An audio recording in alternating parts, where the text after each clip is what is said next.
Los saludo cordialmente, les habla la doctora María Alejandra Portillo, profesora de la Universidad Bolivariana de Venezuela, en este esfuerzo conjunto dentro del área de lo que tiene que ver con la salud colectiva.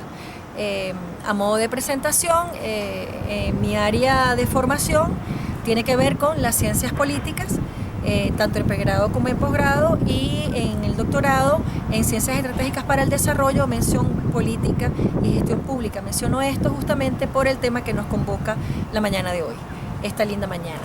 Hoy vamos a trabajar sobre el Estado. El Estado es una noción que históricamente durante las últimas décadas ha tomado mucho interés desde el punto de vista general. ¿Qué quiero decir con esto? Generalmente los estudios del Estado eran reservados para ciertas élites dentro de las ciencias políticas o del derecho, con el derecho constitucional, el administrativo o dentro de la economía, pero hoy por hoy el Estado se estudia no solamente por los intelectuales, sino que además el Estado se ha incorporado en estas aproximaciones teóricas y prácticas, y además la gente, como en el caso particular venezolano, como el poder popular, para nosotros hoy son temas que además de ser de interés, nos hemos venido aproximando a eso. Y en este caso, cuando nosotros queremos trabajar la política de la salud colectiva, es necesario que nosotros podamos comprender de cuando nosotros nos referimos al Estado, de qué se trata. Y en ese sentido, debo comenzar diciendo que el Estado es una forma de administración del poder que, como abstracto conceptual, debo decir eso, es decir, hay dos cosas que debemos distinguir.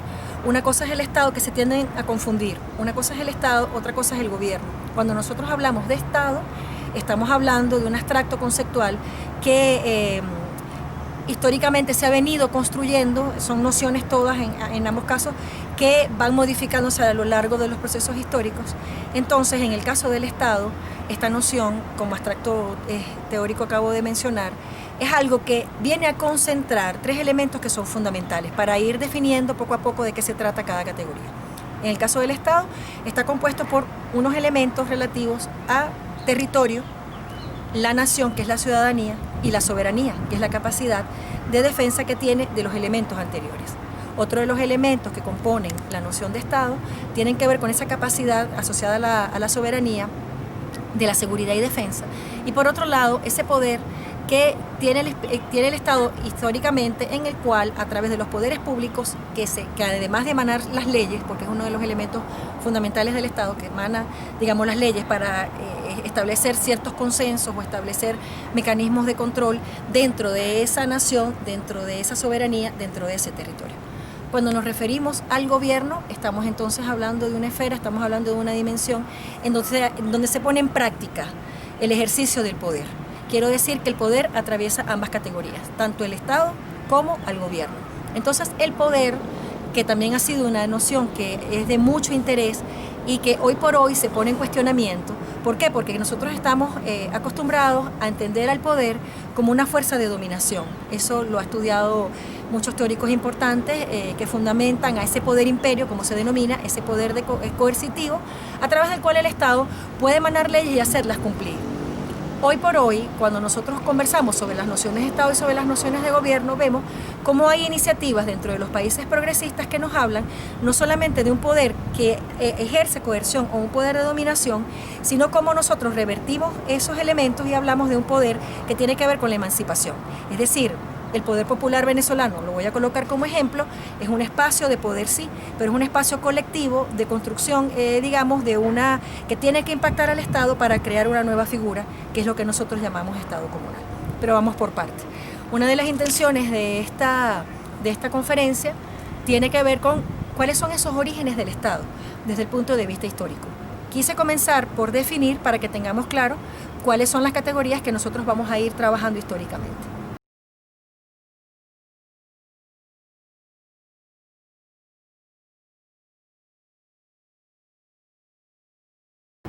Cuando me refiero al Estado, les decía que son nociones que a lo largo de la historia se van a venir moviendo, no son nociones estáticas. Es decir, que el plano de lo histórico, el plano económico, el plano cultural, lo van a impactar. Cuando nosotros nos preguntamos cuáles son los orígenes del Estado moderno, nosotros tenemos que ubicarnos justamente en otra definición que también es importante, que son los modos de producción. Cuando hablamos de los modos de producción, eso también lo van a ver en las láminas, lo van a ver gráficamente, para que ustedes puedan también, a través de algunas imágenes y algunos flujogramas y diagramas, ver un poco las ideas que también estoy definiendo. Cuando nosotros hablamos justamente de esa transición histórica dentro del Estado, decimos que hay diferentes modos de producción. Son las formas como se ha venido organizando los procesos humanos a partir de la historia. Tenemos el esclavismo, el feudalismo, el capitalismo, el socialismo, y con una fase que es ideal, que tiene que ver con el comunismo. Cuando hablamos de los orígenes del Estado moderno, tenemos que ubicarlo justamente en un proceso de transición entre el feudalismo, ¿sí? ¿Por qué el feudalismo? Porque en el feudalismo hay una concentración del poder. Debemos recordar o quiero mencionar que estamos dentro de las fases de la monarquía, hay una concentración unipersonal del poder. Y cuando nosotros nos referimos al Estado, el Estado va a ser expresión de la sociedad del cual emerge, del cual, digamos, tiene sus orígenes.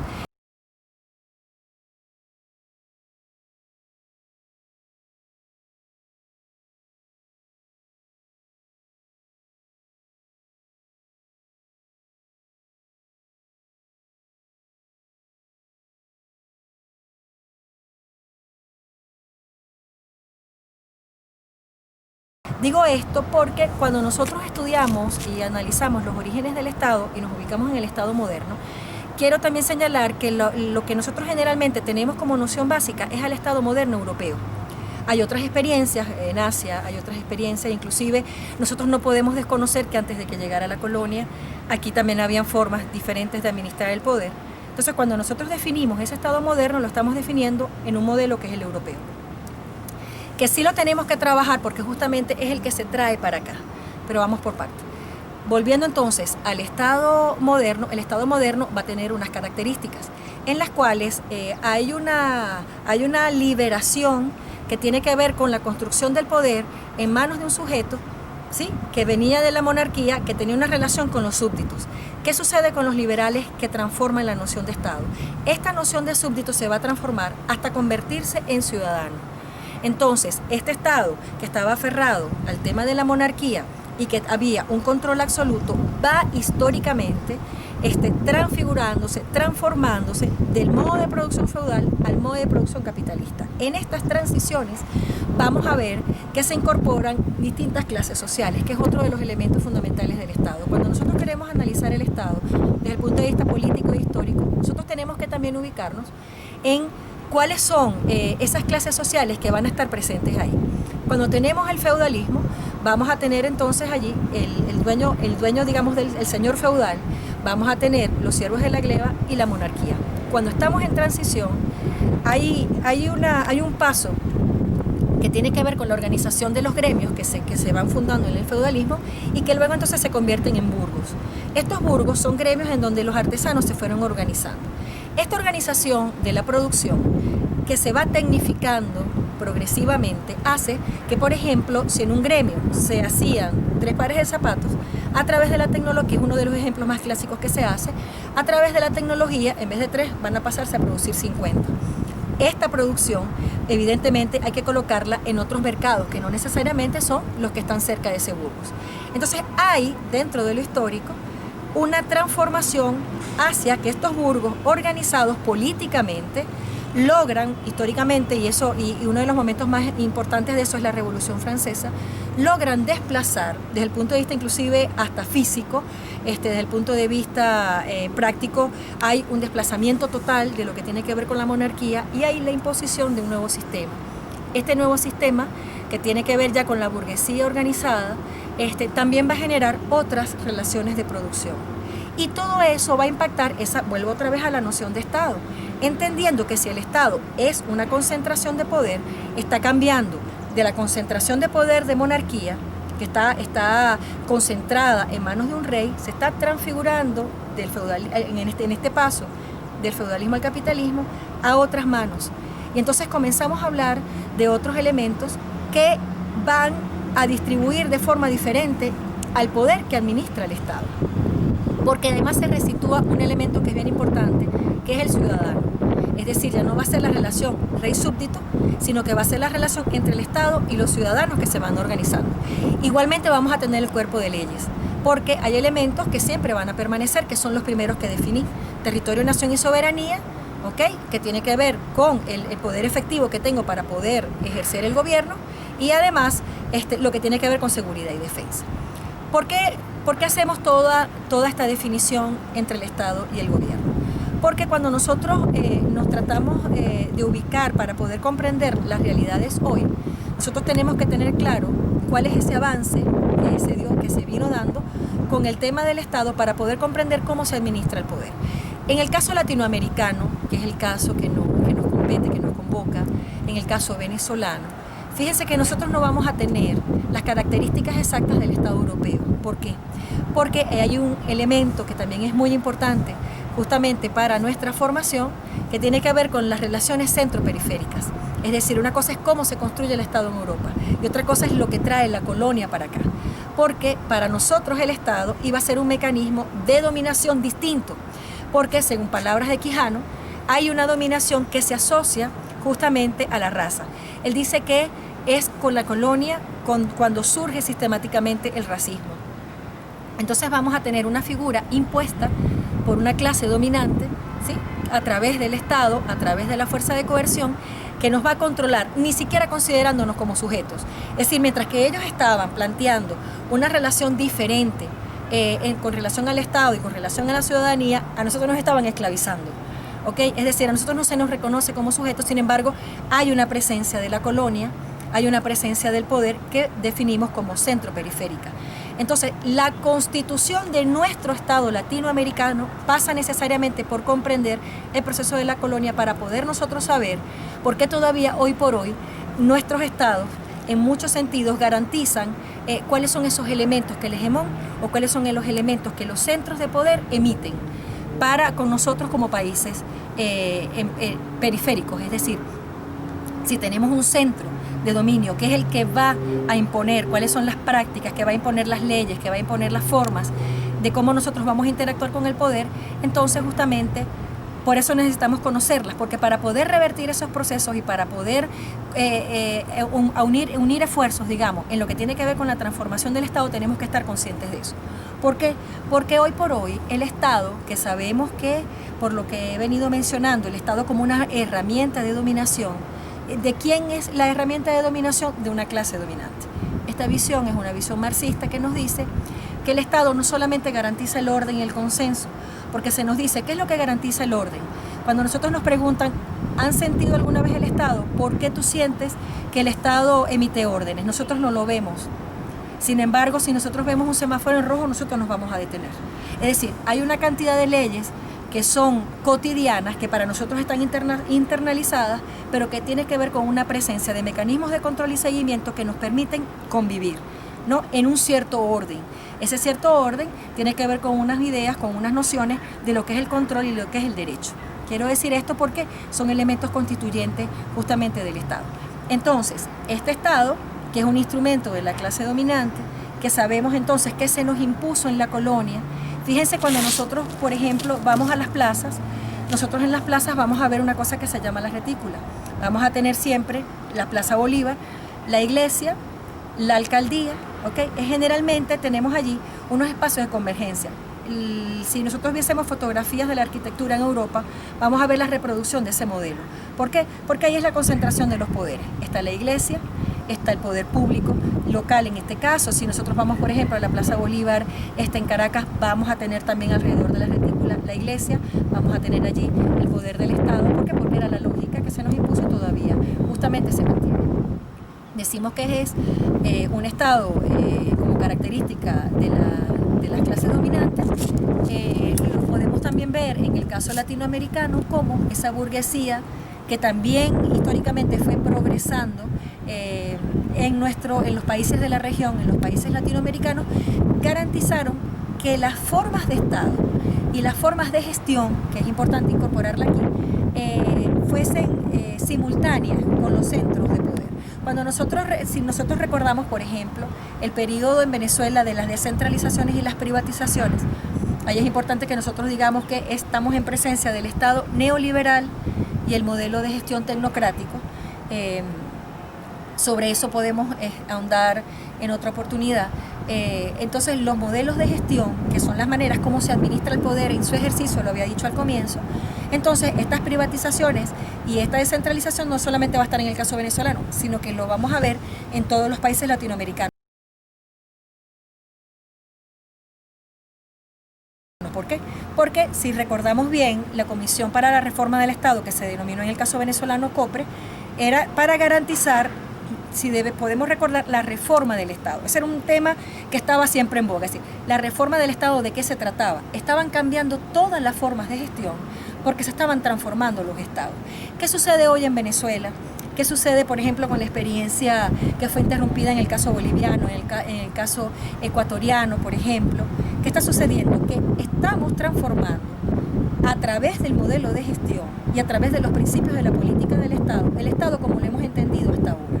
Y ahí es donde es importante que los participantes de esta maestría tengan conciencia que cuando ejercen la función pública desde cada una de sus trincheras de trabajo, desde cada uno de los ámbitos de trabajo, de los espacios de trabajo que ustedes comparten y en los cuales ustedes avanzan en la construcción y en la ejecución de la política en la salud pública, estamos hablando de un modelo diferente. Y cuando hablamos de un modelo diferente de salud pública, eso está en concordancia con una política diferente del Estado. Es decir, se transforma el Estado, se transforma la forma de hacerlo, que es a través de la gestión pública justamente. Creo que inclusive pudiera ser interesante hacer un ejercicio de cuáles son esas diferencias y esas semejanzas, porque hay algunas semejanzas todavía y creo que es importante conocerlas para poder justamente profundizar en cuáles son los avances, cuáles son esos desafíos que tenemos por delante, qué tenemos nosotros que hacer conciencia dentro de nuestra función pública para poder ahondar la transformación de que es nuestro modelo de gestión, es decir, lo que nosotros en este momento estamos construyendo en Venezuela, justamente podamos edificar a partir de la práctica y a partir de los lineamientos que tenemos en el Plan Patria, cuáles son los cambios, cuáles son las transformaciones que nosotros tenemos que hacer en la forma de comprender al Estado, que es lo mismo que repensar, resignificar lo que significa el poder, resignificar lo que significa nuestra participación, la democracia. Significa también que nosotros seamos capaces de valorar críticamente sobre nuestras experiencias, aprender sobre eso y evidentemente eso justamente para que podamos recrear. Y ahí creo que es bien importante destacar que hay una interrelación muy importante de lo que es la nueva institucionalidad con el poder popular, porque en la fórmula venezolana es como nosotros estamos trastocando algunos elementos.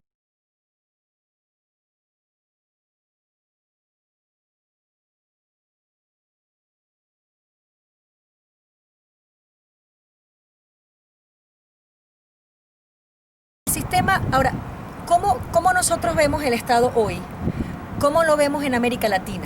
¿No? Yo decía en una parte anterior que nosotros somos producto histórico de la imposición del Estado europeo aquí en nuestra región. Ahora, ¿cómo fue o cómo ha sido ese proceso de adaptación? ¿Qué cosas nosotros hemos tomado justamente de la constitución de ese Estado? Cuando nosotros analizamos el Estado hoy, es importante verlo desde dos perspectivas. Hay una forma de trabajar la concepción de Estado desde una visión tradicional, en la cual los autores, la gente que escribe, que argumenta teóricamente sobre esto, nos dice que nosotros estamos en este momento en un Estado que evidentemente es capitalista, que está atravesado por un modelo de gestión tecnocrático y que de alguna forma, en eso sí coinciden ambas visiones, el Estado está en crisis. Ahora, una cosa es que nosotros podamos señalar ese Estado actual que está en crisis para mantenerlo, para preservar el status quo, para mantener lo que nosotros hemos comprendido hasta ahora como democracia, para mantener lo que nosotros hemos entendido hasta ahora como participación. Es decir, es una forma de entender que este Estado, que tiene una institucionalidad que responde no al bien colectivo. Es decir, cuando nosotros hablamos del Estado capitalista tenemos que tener muy claro que el propósito último es el individuo. Es decir, es la reproducción del capital, es la acumulación, pero para beneficio individual. Sobre esa perspectiva de la burguesía está montada justamente la perspectiva del Estado capitalista que todavía se preserva. Cuando existe la duda que tenemos, por ejemplo, en el caso de los Estados Unidos, cuando la vuelta, fíjense que en Europa hay rebrotes por una vuelta que se considera en este momento prematura, porque prevalece el interés por la acumulación prevalece el interés por el tema de lo económico, garantizando así que si el Estado es el instrumento de la clase dominante y la clase dominante en la actualidad es un capitalismo, por supuesto, mucho más refinado que la burguesía que vino después de la Revolución Francesa, estamos hablando de un refinamiento a nivel tecnológico, sabemos hoy todo lo que tiene que ver con las redes, con los procesos de globalización, con los procesos económicos de transnacionalización, es decir, esa idea de frontera que nosotros habíamos tenido mucho más clara a comienzos del siglo XX, cuando nosotros hablábamos de los estados-nación que resguardaban su frontera, en donde inclusive nosotros lo vemos en todo su esplendor en las guerras mundiales, cuando hay toda una distribución, hay toda una repartición del mundo. Esa repartición del mundo tiene que ver con el territorio, ¿okay? Ahora, tiene que ver con el territorio de las fronteras, digamos, y de lo que se produce económicamente con una visión distinta que tiene que ver con un Estado capitalista de principios del siglo XX. ¿Qué pasa después? Después de la Primera y la Segunda Guerra Mundial, desde el punto de vista económico y desde el punto de vista político, hay una transfiguración del Estado. ¿Por qué? Porque no va a ser hacia adentro, que era un tema de la economía doméstica, era un tema de política doméstica, es decir, de política de lo que tenía que ver con los procesos internos de las naciones, con intercambios comerciales sí, pero era un intercambio de Estado a Estado. Después de la Segunda Guerra Mundial, con la creación del nuevo sistema, la Organización de las Naciones Unidas, el crecimiento de las economías hacia afuera, el intercambio comercial que ya no tenía ningún tipo de frontera, hace que ese Estado-nación cambie. Y ese Estado-nación va a cambiar justamente para avanzar otra vez en una forma de acumulación mucho más violenta y mucho más rápida, que ya no iba a tener fronteras, que nosotros íbamos a llamar posteriormente globalización. Ese Estado, ante la globalización, también es modificado. Y es modificado a través de los gobiernos y a través del ejercicio de la gestión pública de la tecnocracia. ¿Por qué? Esa reforma del Estado, que hablaba también con anterioridad, que tiene que ver con la COPRE, en el caso particular venezolano, ¿para qué estaba adecuando? Cuando nosotros hablamos de la privatización, eso es una competencia del Estado. No solamente era la venta de CanTV o no solamente era la privatización de ciertos servicios de salud, era que el Estado se desprendía de las competencias. Esas competencias que tenían mucho más marcadas en el estado de bienestar de principios del siglo XX. Es decir, si nosotros debemos definir al Estado de la primera parte del siglo XX como un estado de bienestar. Un estado que tiene una carga muy importante de políticas económicas, pero también de políticas sociales. Las guerras habían hecho que la crisis económica incrementara en el desempleo. Había problemas, por ejemplo, en el tema de la formación, en el tratamiento de la familia, es decir, cómo se concebía la persona. Entonces, el estado de bienestar como producto histórico va a incorporar a las políticas sociales de salud, vivienda y educación como una de las cosas más importantes que se van a tener presente. Otro elemento que trae como consecuencia la generación del estado de bienestar es una respuesta sistémica del capitalismo ante la Revolución Rusa. Debemos recordar que la Revolución Rusa comienza a incorporar elementos nuevos de planificación, distribución distinta del territorio, formas diferentes de participación. Los soviets, por ejemplo, tenían que ver con la asociación de la tierra, consejos comunales, o sea, una forma de relación distinta con el territorio. Entonces, estos elementos, una apertura, por supuesto, mucho mayor a lo que tenía que ver con las políticas sociales, hace, y eso es un fenómeno que va a ser de carácter mundial, que la Revolución Rusa vaya a tener en todos los países. En América Latina lo vimos de forma, digamos, muy concreta en la Revolución Cubana, pero ese inicio de 1917 y sus principios y efectos tienen como respuesta sistémica del capitalismo la generación de un Estado diferente. Y entonces es luego de la crisis de 1929, que se llamó el crack del 29, que era una crisis de sobreproducción, es decir, no era que no había producción, era que había producción pero no había quien la comprara. Entonces había un problema con el empleo. ¿Cómo hacemos para activar el empleo? A través del trabajo. ¿Cómo hacemos para activar el trabajo? Entonces se constituyen esta serie de políticas sociales que vengo conversando sobre educación, salud y vivienda. Este estado de bienestar, que es característico de la primera parte del siglo XX, va a ver su agotamiento, efectivamente, luego de la Segunda Guerra Mundial. Como estoy señalando, hay una repartición del sistema mundial de todos los países y nuevas formas de relación comercial, económicas, culturales se van a complementar, se van a conformar. Y quiero decir esto porque esas relaciones centroperiféricas no van a desaparecer, muy por el contrario, ellas van a adaptarse, ellas van a asumir características nuevas. Fíjense que con el advenimiento de esa transición entre el estado de bienestar y lo que tiene que ver con un estado neoliberal, van a haber otras luchas, además de la Revolución Rusa, que tienen que ver con unas luchas de decolonialidad. Estas luchas tienen que ver con África, tienen que ver con Asia, y porque ellos llegan tardíamente a los procesos de descolonización. En este sentido, hay un libro muy importante, una referencia primordial de Frantz Fanon, que nos habla justamente de cómo la gente se debe reconocer como sujeto para buscar justamente la emancipación. Entonces, estas nuevas tendencias de repensarse como ciudadano periférico, quiero hacer esta distinción que es muy importante. Nosotros no podemos pensar que las mismas nociones de Estado que están en los centros, que están en los países capitalistas, son las mismas nuestras. Tienen sentidos diferentes, tienen mecanismos diferentes para garantizar justamente las formas modernas de esclavitud a través del trabajo, a través de la extracción minera, de que solamente sean materias primas, ¿no? Que eso nos va a mantener siempre en desbalance. Porque en todo caso, si nos vamos, por ejemplo, a los procesos de colonización, digamos, del proceso de la colonia del imperio español y portugués, y del imperio también británico, de igual forma nosotros hoy por hoy tenemos mecanismos de explotación, tenemos mecanismos que garantizan la dominación. ¿Por qué? Porque ¿cuál es el propósito final? Mantener un status quo que tiene que ver con el sistema de desarrollo, que tiene que ver con el modelo capitalista. Este capitalismo, otra de las cosas que es muy importante tener en cuenta, ¿cómo se desarrolla el sistema capitalista? Se desarrolla por la explotación a los países periféricos. Sin la explotación de todos nuestros recursos, el sistema capitalista no se desarrolla.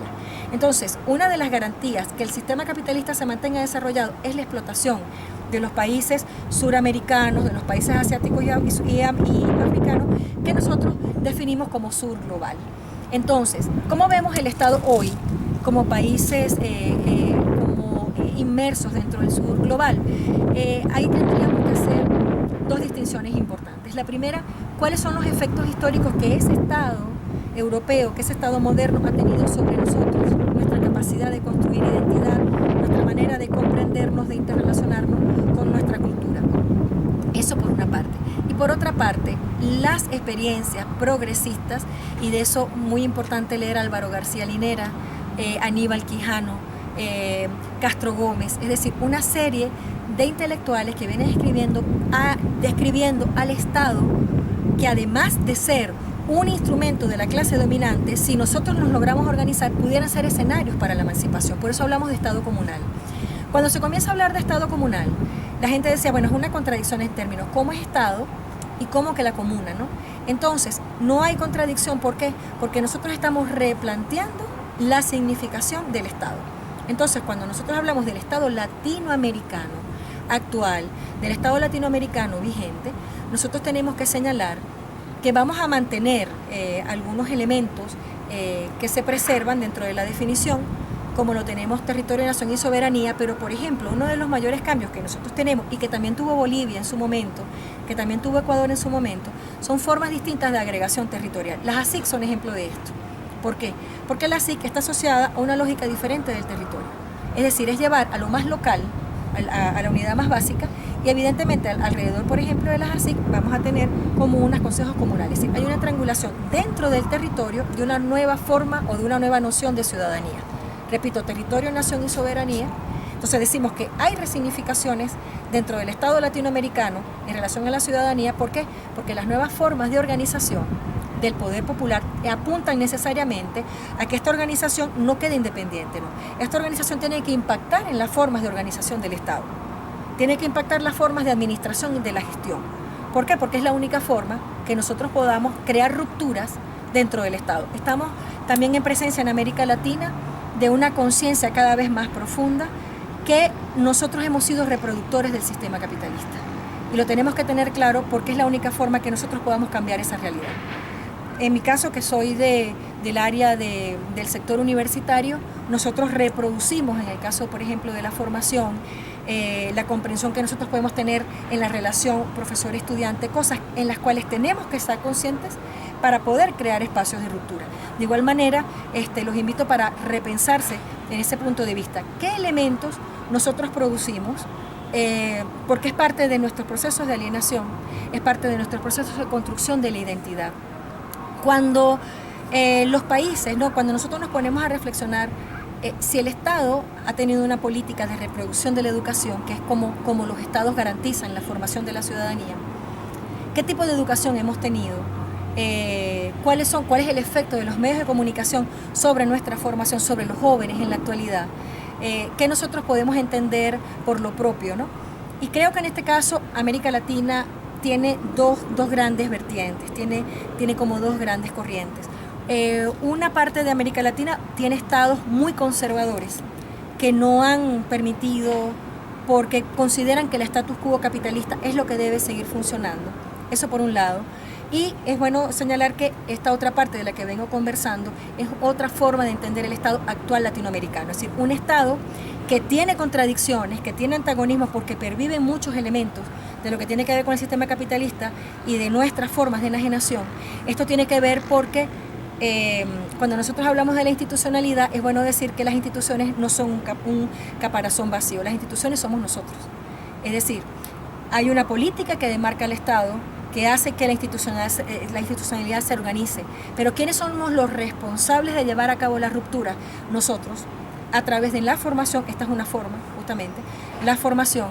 Otra forma es cómo nosotros éticamente, a través del compromiso, vamos a comprender nuestra función pública. Y vuelvo otra vez al tema de la función pública, porque creo que es algo en lo cual nosotros necesitamos formarnos, ¿no? Cuando yo hablo de la función pública, estoy hablando de cuáles son nuestras responsabilidades. ¿Cuál es dentro de la estructura de poder que, por cierto, también se está revisando? Esa nueva institucionalidad tiene que revisar y está revisando las formas como nosotros nos interrelacionamos con la burocracia. Eso es otro elemento muy importante. Nuestra función pública, ¿para qué? Es para cuestionar el burocratismo. La burocracia es necesaria. ¿Por qué? Porque es lo que pone a funcionar el Estado, es lo que pone a andar al gobierno.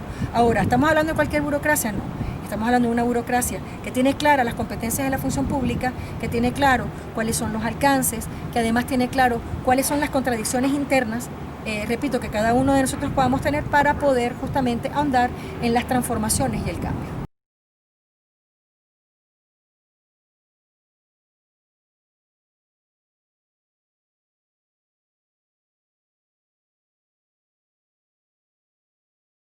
Unos paradigmas diferentes, unos lugares de enunciación distintas. ¿Desde dónde yo hago esa práctica? ¿Desde dónde me cuestiono? Si, por ejemplo, hay contradicciones, hay desafíos dentro de las organizaciones, hay desafíos y contradicciones dentro del hacer, bueno, vamos a pensarlas. Esas son cosas que nosotros tenemos que formarnos para que eso todo se vea relacionado en la práctica.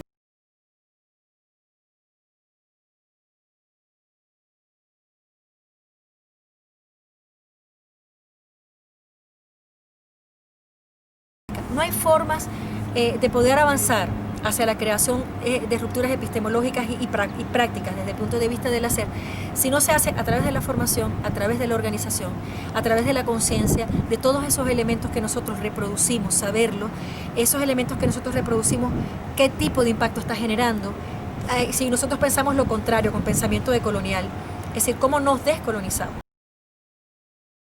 Los invito a seguir formándose, los invito a seguir intercambiando, a generar colectivos de investigación que van justamente a garantizar la creación de conocimiento nuevo, de innovaciones desde la práctica, que justamente es el horizonte de sentido que desde hoy hacemos en la formación de la salud colectiva.